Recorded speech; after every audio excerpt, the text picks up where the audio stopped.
waxaa loo arkaa wax iska caadi inaad aragto qof dhalinyaro ah oo jaasaya ama heesaya kana soo muuqanaya barta TikTok-ga. waase qaadan waa iyo wax lala yaabo in la arko aabada weyn oo waqtigan dhex taagan barta TikTok-ga waliba qaadaya mid ka mid ah heesaha dhalinyarada ay aadka u xiiseeyaan qaas ahaan heesaha Sharmaboy.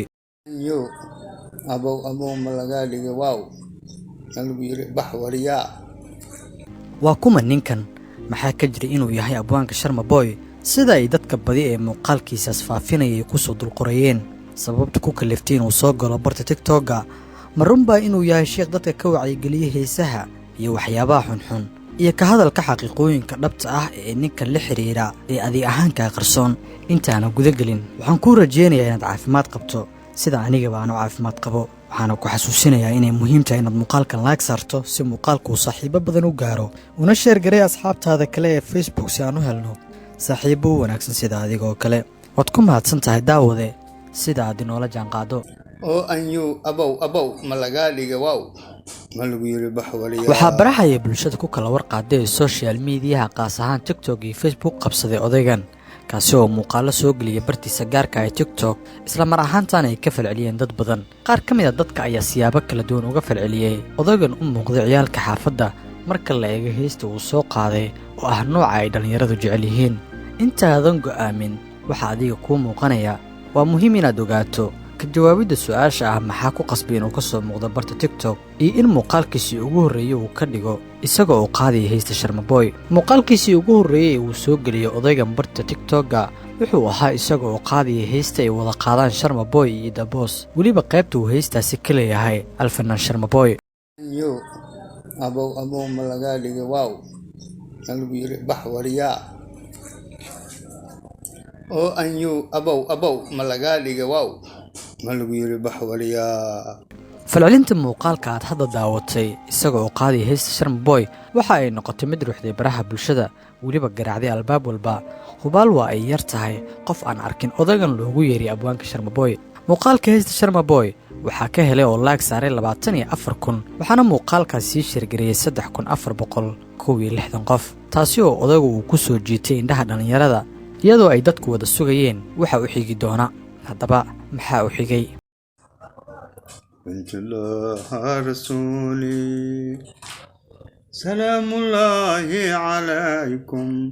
muuqaalka labaad ayuu soo geliyay bartiisa TikTok waxaana uu markan bedelay jihadiisa waxaana uu qaadiyay qasiido uu ku ammaanayay gabadha u dhalay Nabi Maxamed nabadgelyo naxariis dushiisa ha ahaatee.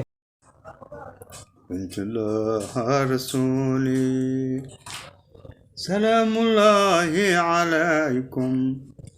salaamullaahi calaykum yaa binti daaha rasuuli.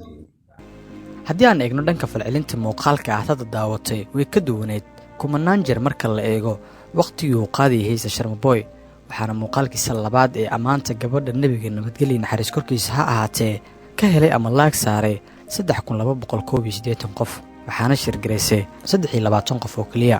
muuqaalka saddexaad ayuu soo duubay maalin kadib isagoo ka hadlaya ujeedada uu soo galay barta TikTok isagoo fikradda dadka iyo waxay ka aaminsanaayeen dhanka kale u rogay balse fiican u dhageyso hadalka aabahan Soomaaliyeed ee si ay tusoo itaabsi ah wax inoo baraya.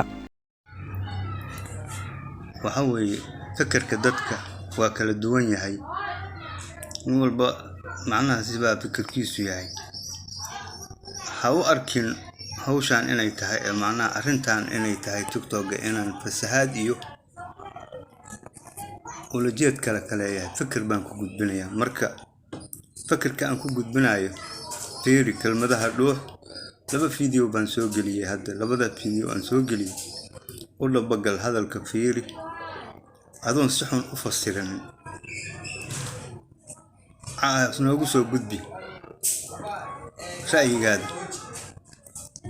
السلام عليكم ورحمة الله وبركاته. ujeedada hadalka odaygan marka si fiican loogu fiirsado waxaad ka fahmi kartaa micnaha ku jira saddexda muuqaal ee uu soo duubay. ujeedada ugu muhiimsan waa in dadku u muujiyo in inta badan dadka isticmaala barta TikTok ay doonayaan muuqaalada xumaanta heesaha gabdhaha jirkooda soo bandhigaya iyo kuwa ka hadla waxyaabaha aan sax ahayn umana baahna cadeyn kale. waxaad arki kartaa labada muuqaal ee isxiga ee uu soo duubay si uu wax badan inoo baro. isagu waa aabba Soomaaliyeed wuxuu garaadkiisii ugu deeqay dhallinyarada si uu marka hore u soo jiito dareenkooda kadibna u tuso inuusan fasahaad wadin balse uu rabo inuu bannaanka soo dhigo in dadka ay keliya xumaanta rabaan ayna fiican tahay in wax laga beddelo oo la jeclaado wanaagga. alla waxaan uga baryaynaa cimri dheer oo barakaysan. haddii ilaa ay dhammaadkaad muuqaalka nala joogtana si fiican muu fahantay ujeeddada ka dambaysa in odaygan uu soo galo barta TikTok-ga. qaybta commentigana ku soo qor waxa uu ka mudan yahay odaygan Soomaaliyeed. sidoo kalena like saar muuqaalkan una share gari asxaabtaada kale ee Facebook. saaxiibo wanaagsan sida adigoo kale waad ku mahadsan tahay sida aad inoola jaanqaado.